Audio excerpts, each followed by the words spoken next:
Hey, what's going on everyone? Andrew here.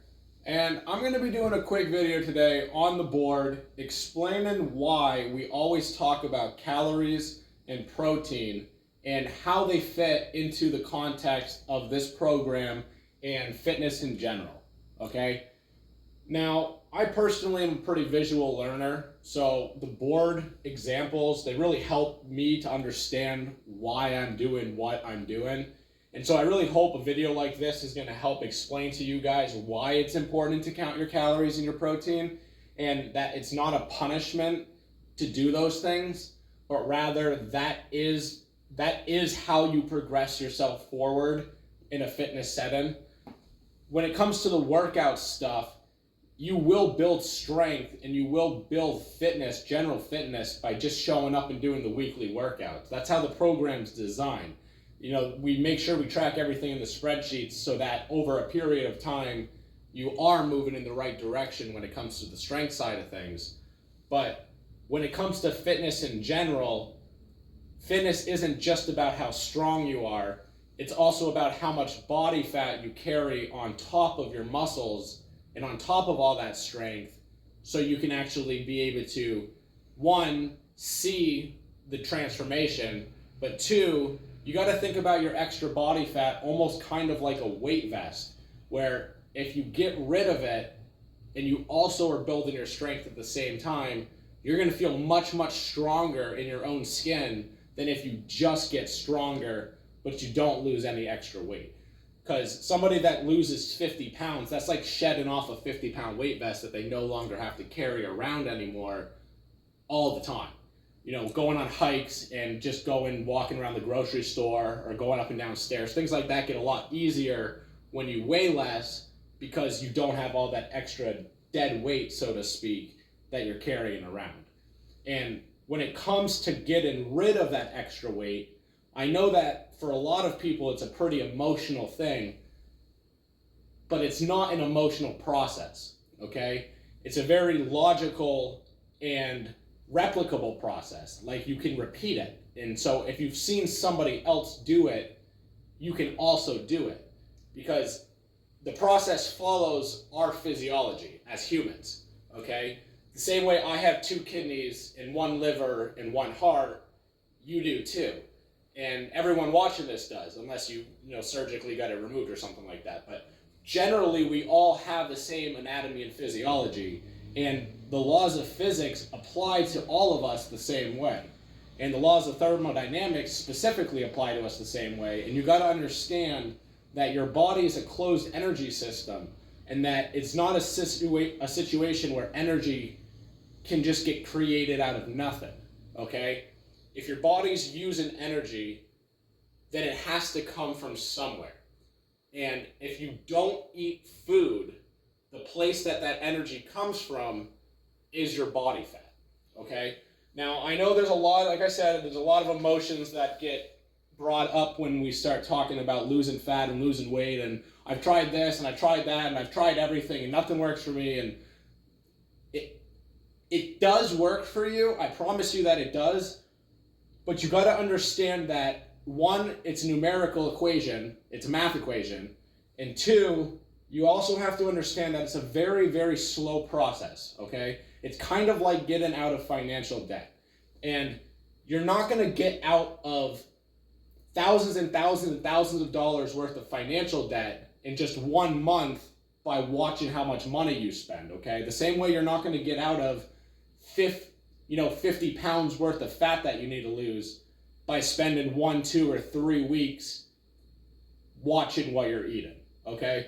It's a possible thing to do. It is possible to lose large amounts of weight, like 50 to 100 to even 150 pounds, but you have to go into it with a mindset of, this is going to take quite a while, and I'm not going to expect this to all happen overnight. Because if I expect it to happen overnight, I'm going to get frustrated, because that's not how the process works, okay? So what I'm going to do right now, I know that was a lot of talking, and I know that was a lot of setup, and I'm sorry, I go on tangents all the time for anybody that's new to these videos. I'm going to draw out the way that I mentally picture the process of getting fit, okay? And there's really only 3 different segments that you have to pay attention to when you're trying to get fit, okay? In the context of you already are working out. I'm not going to talk about working out. I'm not going to talk about adaptation or anything like that in this video. I'm just going to talk about food intake, caloric intake, protein intake, why those things are important, where your fat comes into play, how to lose fat, what to expect as far as numbers, stuff like that, okay? So the first thing you need to do is the first thing that I always kind of visualize is 2 little bars every single day. And every single day when you first wake up, these bars are completely empty. Think about them kind of like power bars, right? And they can fill up throughout the day, but when you first start the day, they're completely empty. There's nothing in them at all, okay? And you might have already figured this out, but these 2 power bars are your calories and your protein. Now, like I said, there's 3 segments, not 2. These are the first 2 right here. But the third little variable that you need to think about throughout the day is how much fat do I have that I want to lose, okay? And so up here, we're gonna draw, we'll do it right above it because I don't know if I'm in frame or not.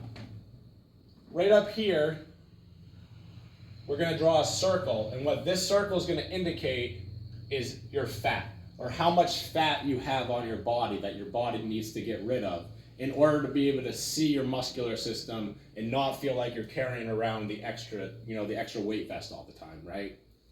So, in order to see how much fat you want to lose, in order to turn that into a caloric amount, you need to know that 1 pound of fat, 1 pound of fat is equal to 3,500 calories, okay?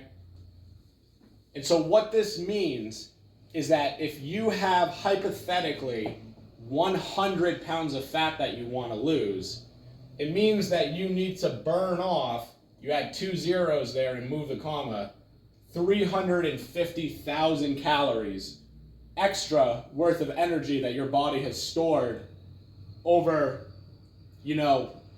10, 15, 20 X years of eating just a little bit too much food over the days, right?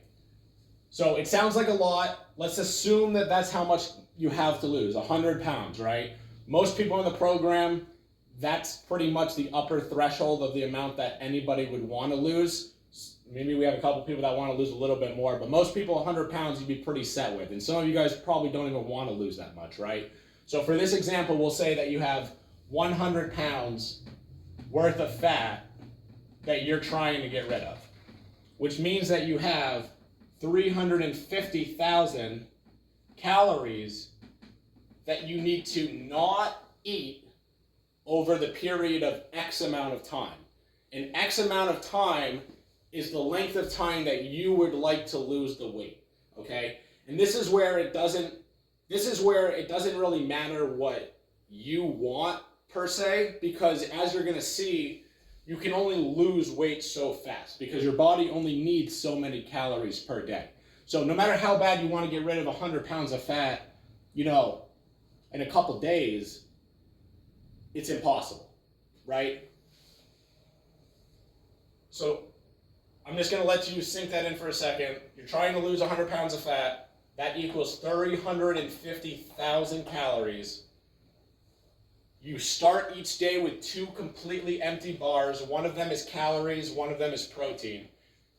I'm now going to go into talking about how the whole entire fat loss process works. And this is going to be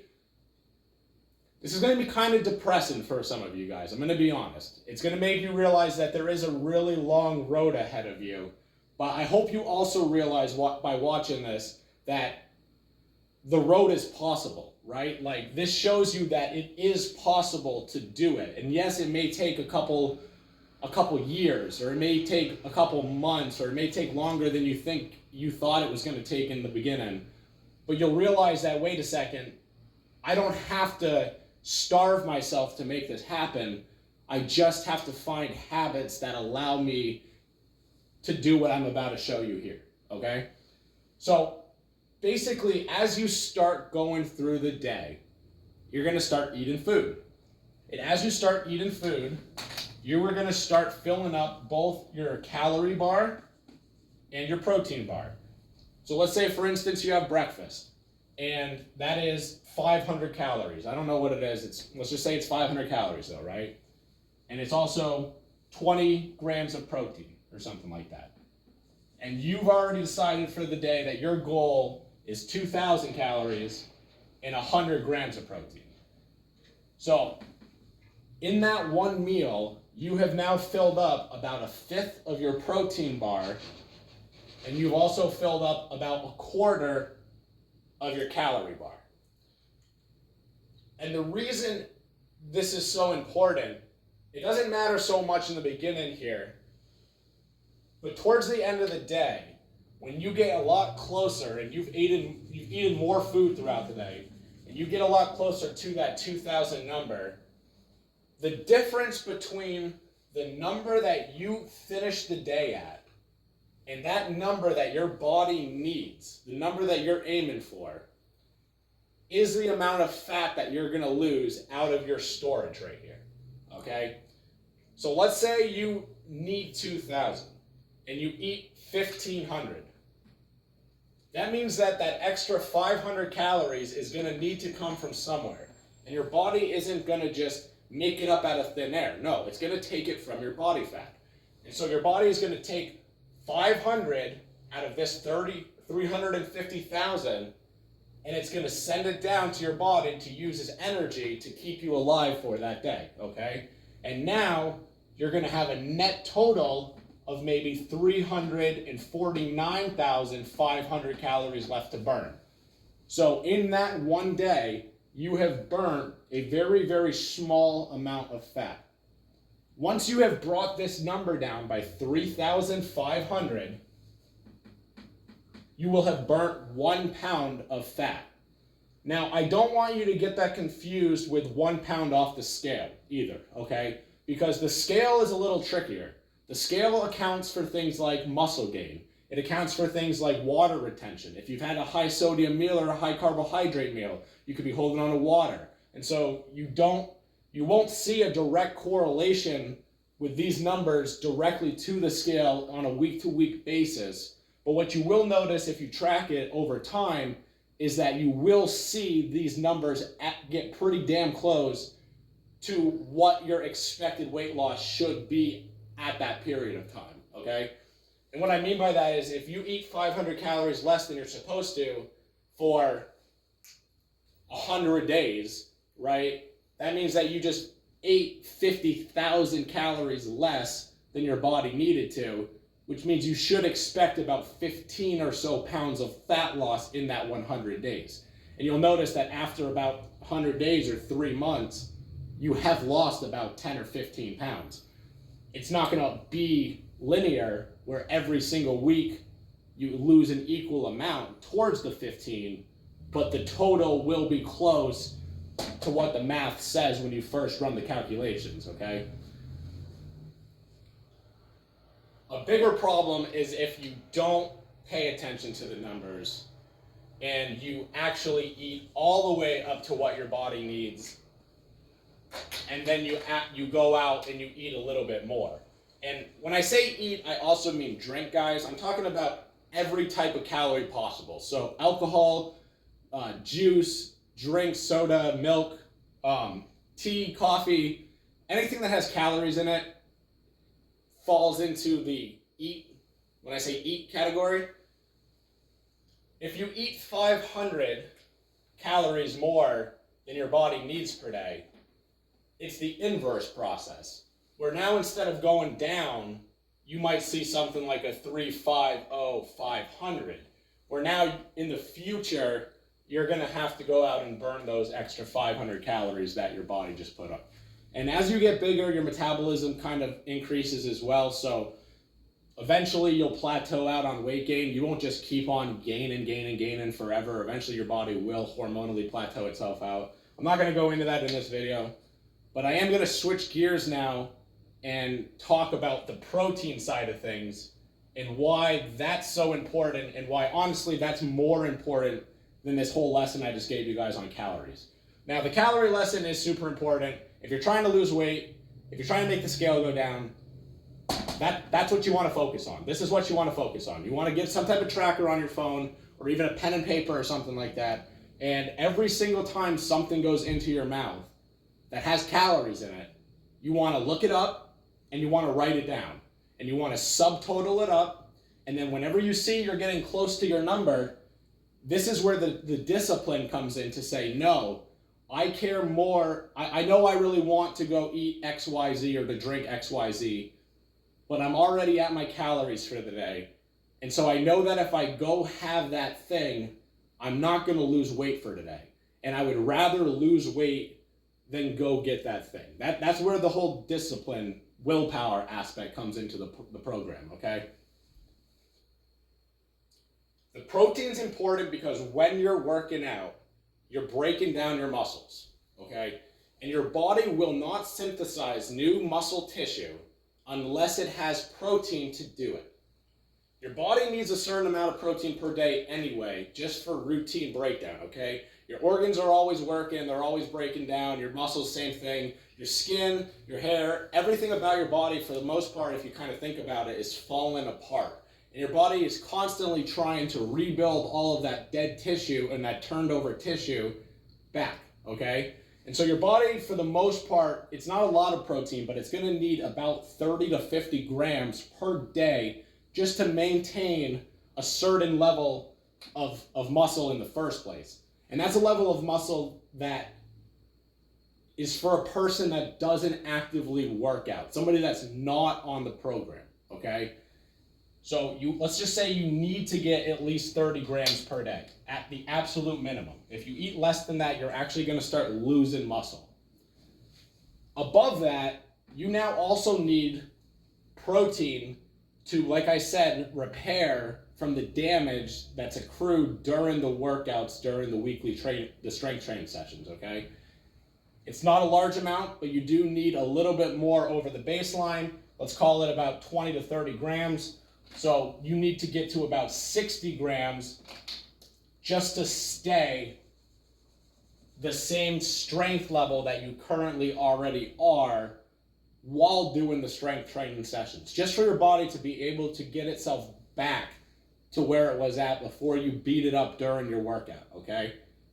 You don't want to beat your muscles up and then not give it enough protein where then it has no choice but to repair itself into a weaker state. It's not going to stay damaged, okay? It's always going to heal itself.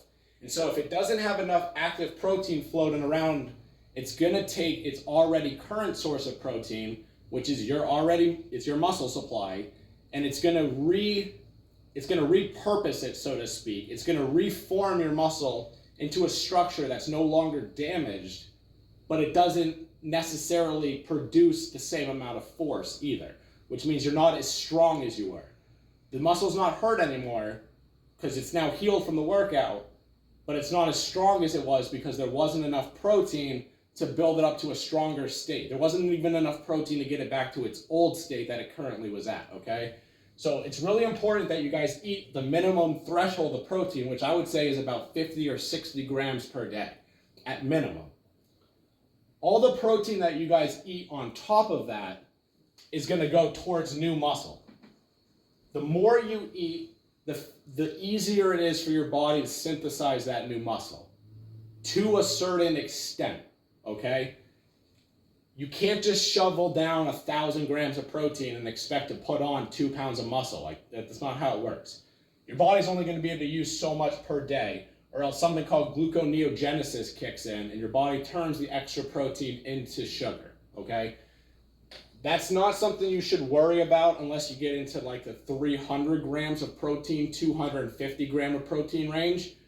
But just know that anything from about 50 to 150 is going to increase the speed at which your body puts on muscle from the workouts, okay? And anything past about, like I said, 150, 200, and you're basically just wasting money on protein, and protein's kind of expensive. So I would just say 150 grams is the upper cap. Try to aim for at least 100 grams per day. That will allow you to recover from your workouts and build strength, and over a 3 to 5 year period, put on enough muscle to be able to get to level 100 on the program.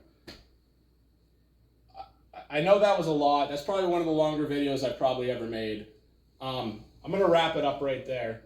Thank you if you've made it this far and you've watched the whole thing. I really just wanted to explain to you guys that when you have a good day of eating, when you eat 1,500 calories, and you're supposed to eat 2,000, you shouldn't expect to see like a 5-pound weight loss off of the scale because you did good for a day or 2 or 3.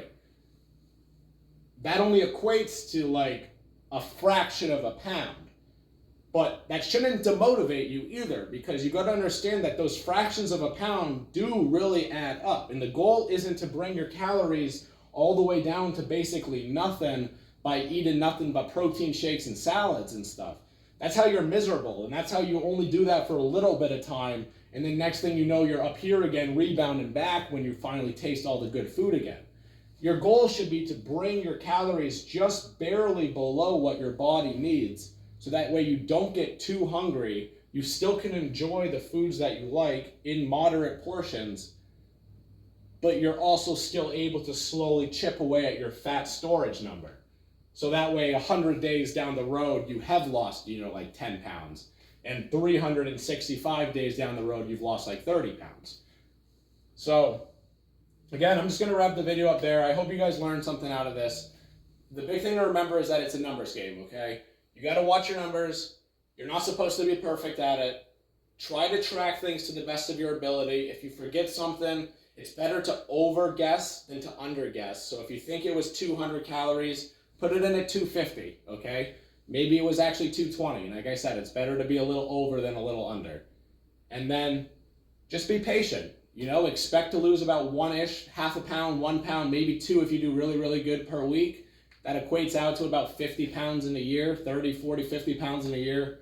And, after about 3 years of doing that, you look like a completely different person. And the 3 years are going to go by no matter what.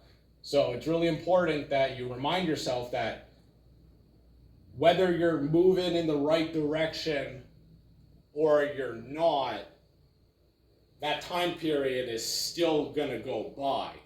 And it's better to be like, man, I really wish I spent the last year losing weight so now you don't have to lose the weight, than to procrastinate on it until summer comes around, and then it's like, damn, I really wish I had spent the past year losing weight, because now you're going to still have to do it.